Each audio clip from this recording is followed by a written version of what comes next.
We are stopping by Fatshark, who have been enjoying a lot of success lately.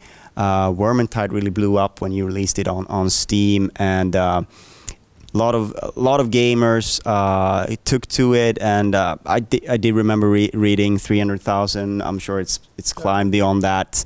But can you tell us a little bit about what that was when you got that sort of hit game, and what that meant for the studio, having worked a very long time? It's a bit surreal, to be honest. It's like, I've been in the industry for 15 years, something like that, and you always wanted to get this hit, and when you get it, it's a mixed feeling, because you've been striving for it for just such a long time, and suddenly you feel like, okay, this is happening, it's working. So it's been, and also of course a lot of work, and you also get a bit scared because you don't want to destroy it when it's going so well. Every patch, everything is like you're really scared of doing something, because there's nothing like any type of, I hate the word customer, players are probably the most passionate customer you can get in any industry. So obviously players they are so passionate in a positive way, and when something done wrong, rightfully they get angry. So you're always like, okay, what will the reaction be for every update? And so far so good. I think we have had a lot of patience from players and gamers with all the updates, and all the updates has been quite successful, so to speak. I think we have tried to listen to what people want and try to fix that, and we have tried to avoid building a lot of new content. We had a plan that we should release much more levels and stuff, but we felt like people wanted us to look at the loot system, so we looked at the loot system first, and then if there were some certain type of bugs, we wanted to fix them early on. So yeah, but it's been a great ride, and the great part is that you have a lot of ideas what you want to do with the game and what you do with the studio, and suddenly you get the means to do it. I mean, obviously, this has been a long journey. We have built a team over a long time. We built the know-how internally, and suddenly we got the funds. We sold our subsidiary BitSquid to Autodesk 2 years ago, like exactly 2 years ago, something like that, and that gave us the funds to self-publish a type of larger game. We have done small games in the past, but this was the biggest by far in terms of budget and manpower and scope as well. So yeah, it's been great. It's a lot like you feel like, I mean, as we want to continue working with the game, it's never been like, okay, now we're successful. It's been like every day has been like, we need to fix this before tomorrow because we want to make the players happy. So there hasn't been that we haven't had a really release party. We had one where we kind of did just brought in some industry friends, obviously, and but hopefully we can have something for the console launch down the road. But that's the problem with when you work with a game in the long run. It's never like you're not done with it. Yeah. In the past, you do a game, you release it, and you go to next one. Now everybody's still working on Vermintide here. So yeah, it's great fun. Because I think what you represent is sort of like, I think a dream that a lot of developers have. They do work for higher work for a long time. They continue to do that. They fund themselves by doing that. They can grow a little bit by doing that. But it's very easy to get caught in that loop of where you need to get the next project, and you need to sort of always do that, and you never get that little extra room to sort of create your own things. But you have been sort of building up towards that. You've been releasing a little bit on the side, doing things, but now it's sort of really come to that point where you are sort of independent and you are your own masters, if you will. Yeah, exactly. That's. I mean, we had a strategy. We worked at Amuse for, I think it was 2003 or something like that, and we worked. And the funny part was that Sega did a game, a Warhammer game at that time. I think probably top secret information, but we talked about that. It would be fun to do a Warhammer game, and we didn't have the funds, we didn't have the team, we didn't have the know-how, we didn't have the experience, we didn't have an office at that time, but we were consultants basically. And now, a lot of years later, we really could do it. And it's been like we built it in steps. We were like, in the early days, we were just consultants going around helping projects that went a bit, they were delayed or needed extra programmers. And we built a studio with new people all the time, and we started to learn how to build full projects, and then we started to learn how to self-publish smaller scale games. And then when with the biscuit sale, we got the funds as well.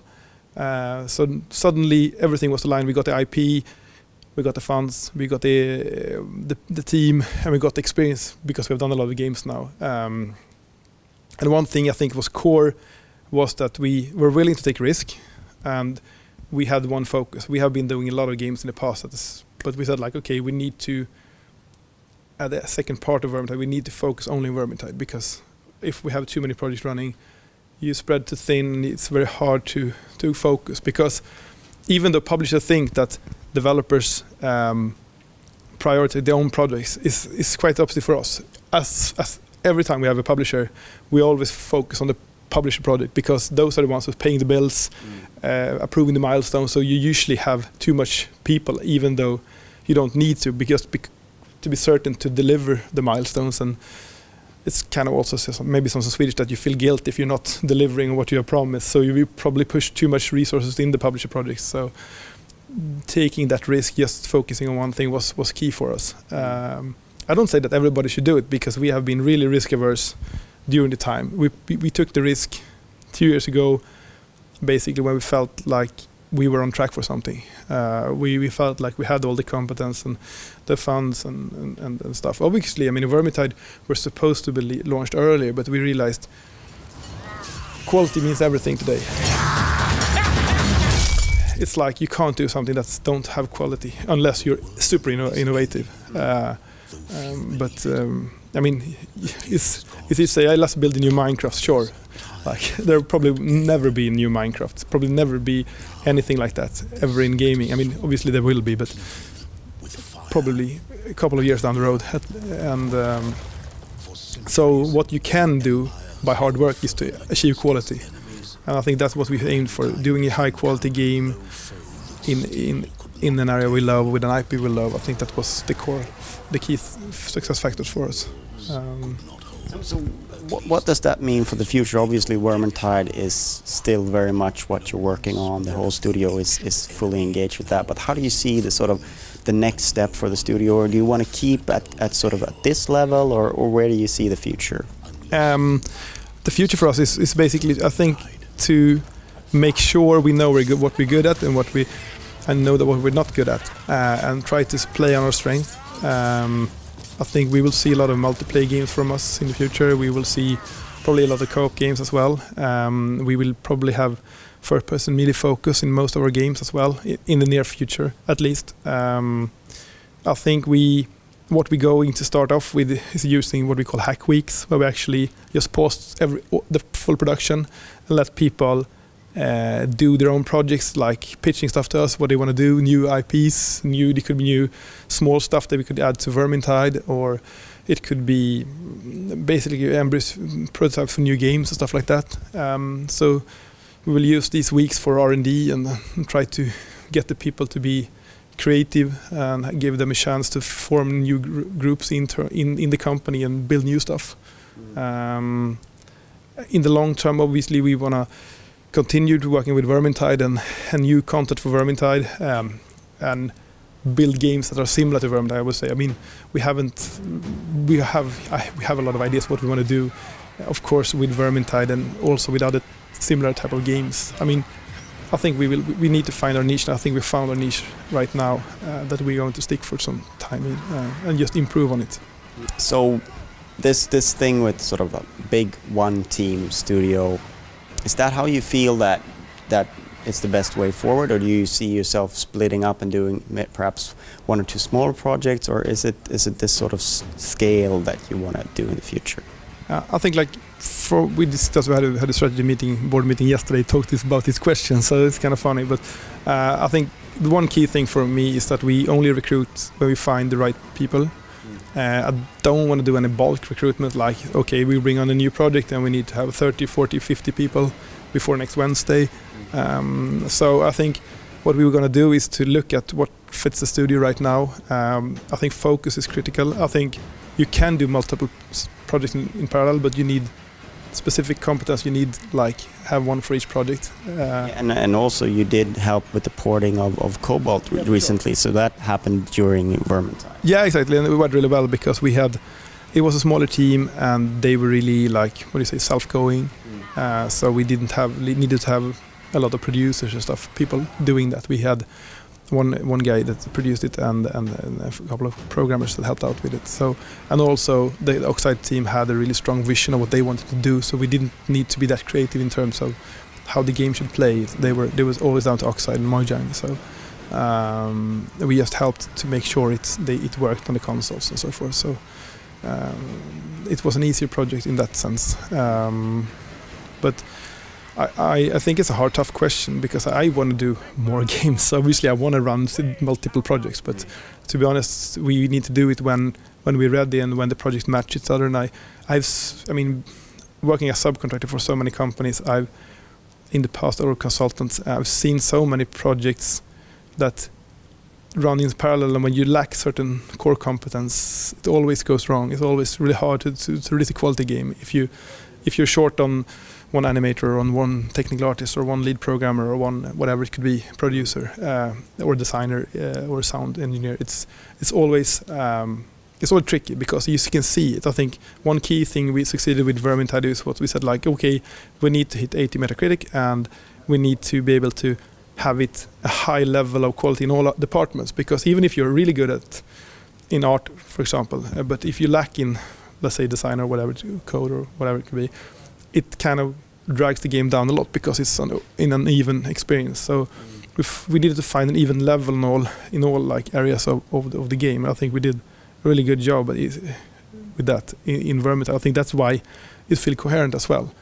In the past, if you go back for Creative, for example, it was such a short-term project. I think art-wise it was excellent, and in some other areas we didn't have the time to polish some of the innovative gameplay aspects, so it fell short in that area. And that was also a game that you were doing while you were sort of doing other contract projects, and you were putting a lot of resources, maybe pulling some resources then to reach milestones. Exactly, reach milestones. So they kind of a fluent team.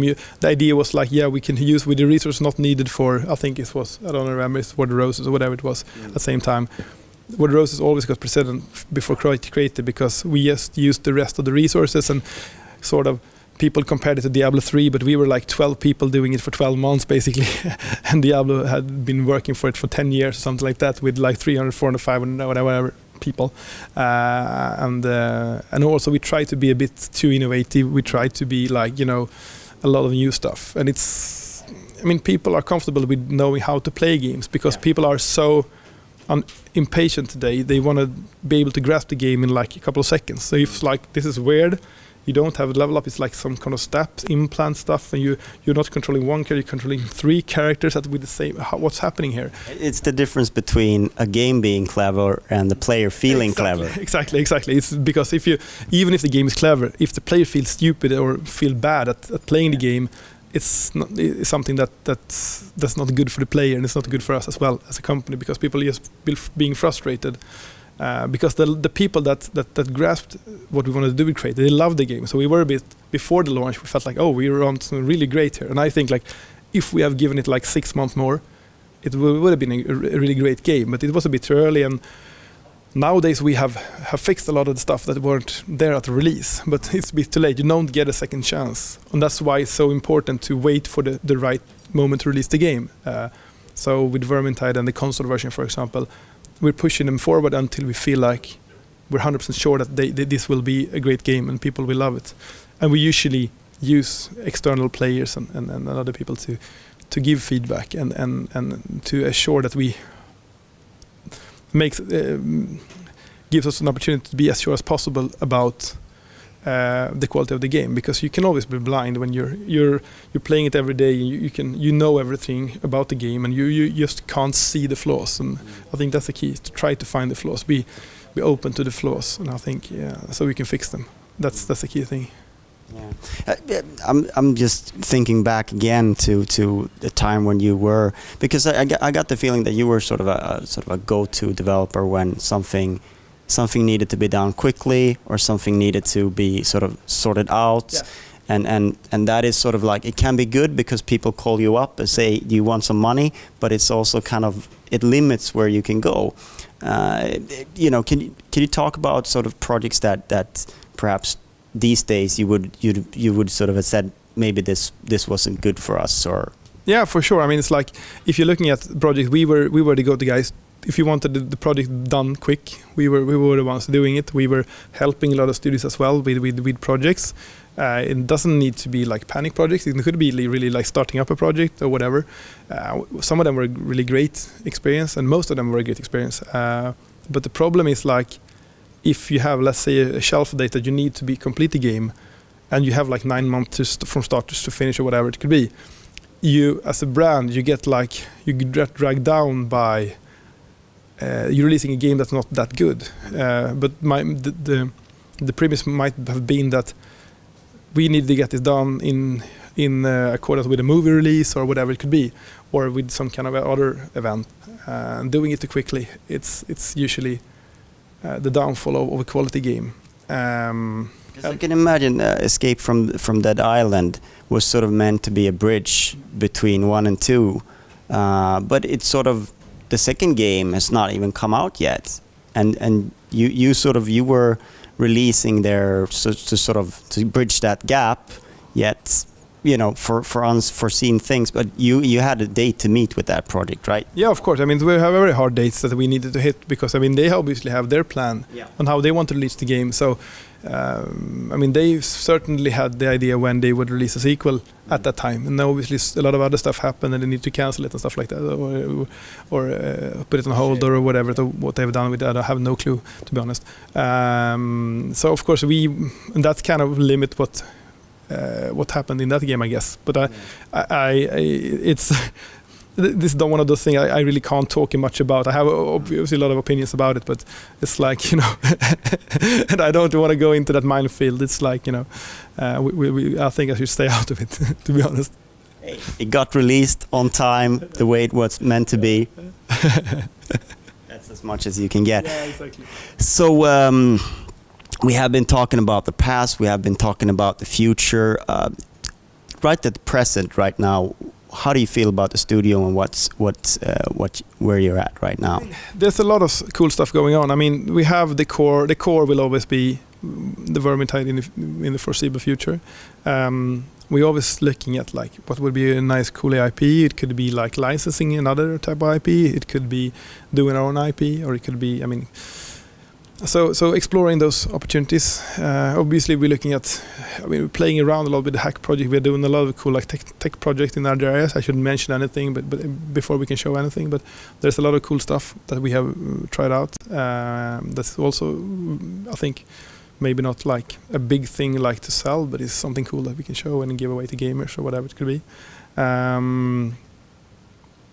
We're always looking at how to improve the game. I think that's core. We play it a lot still, and we have fun with it. And also, I mean, for me, it's like we just started building this. I usually really, it's a bit bold, but it's a scary comparison. But I mean, the Elder Scrolls, the way Bethesda worked with Elder Scrolls, they build it over time. They increase the scope, they increase the quality, they increase the player base. I think that's something we want to do with it. I mean, this is just the first like core experience. I mean, we have focused so much on the core gameplay of Vermintide right now, and now we can expand on the meta game in terms of what's happening in the world.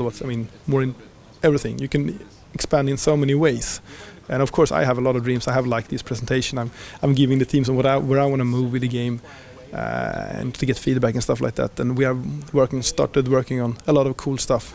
Some of them will come in soon, and some of them are maybe next year. So there's a lot of updates, and I think we also pushed a few of these updates a bit further down the road, just to make sure we release them with quality, because it's kind of hard when you have released a game and you be stressful and you felt like you needed to get something out really quick. And now we try to tell everybody, like, stay calm, just make quality stuff. We need to be patient, we need to add the right stuff, and if something feels wrong, just remove it and do something else with it. So I mean, for example, the Last Stand game mode, we were supposed to release it in November early on, so it's like, but then we felt like, okay, this will be too bare bone, we don't feel like people might get disappointed with it, we need to work more with it. We felt like we had 1 level from the beginning, now we have 2 levels with it. We changed a lot, and we felt like, okay, now is a good time. We don't need, you feel like 5 days for us, haven't released any content after launch, which felt like ages, but still it's like, okay, it feels like it was a year ago we released the game, but it's maybe 3 months or something like that now. So being patient as well with that is also something really important for us. It goes the same with the discounts. I feel like we've tried to avoid discount the game too heavy, because I mean, feel people that bought it on release shouldn't be ripped off by us dropping it 50% like 2 months after launch. There's a lot of people. I'm still surprised that so many games they discount so much so quick after launch. And I think like we want to communicate with our players that if you buy it early on, you can be assured that we don't want to discount it too much too early. At least, of course, we're going to be participate in Steam sales. I think we had 15% off or something like on the Christmas sale, but I don't want to go like 50 or something like that, because then we devalue the game as well. There's a time for that. Yeah, exactly. Further down. There's probably sometime we're going to use heavy discounts, but I'm not sure how much we go. I mean, you can see like Rocket League, they've been great. They have had a couple of sales, but they kind of really maintain the high price point all the time and don't discount it too much. And I think they stay true to the early adopters as well. Of course, I mean, we want to be able to people that can't afford it buy it at launch. If they wait long enough, they should be able to buy it as well. But it's sort of this timing thing,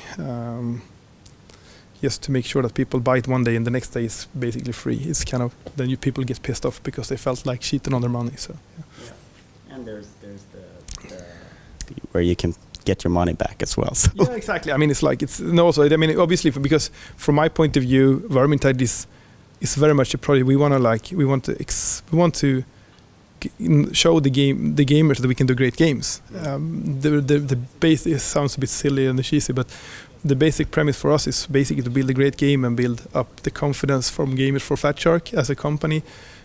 So it's more important for us to show that we can do great stuff and game that's fun and continue to work with games, because I think we got a bit of an unfair, reputation of not updating our games, while we actually have been updating the games. Some of the games we can't update because we were not the publisher, so we're not in charge of it. But even our own games, we try to update them as fast as it was possible. And I think like for World Roses, for example, I think a lot of the people felt like we abandoned it, but I think we put it on 14 DLCs, or Paradox did. I mean, Paradox paid for the DLCs, and they did a lot of DLCs. They updated the game for a long time. So I think the World Roses reputation that the World Roses wasn't updated is some kind of misconception that I don't know where it stems from. But anyhow, it's really important for us to show that we are in for the long run. We want to give players new stuff, new content, update, balance fixes. So that's the key for us right now. So in one way, I would like to give a huge discount just to get a couple of million or more players really fast in. But it's also like, if we do it this time, they won't buy it next time. So it's really important to have this slower sort of discounting procedure, so people don't be cheated. Speaking of releasing a game, great.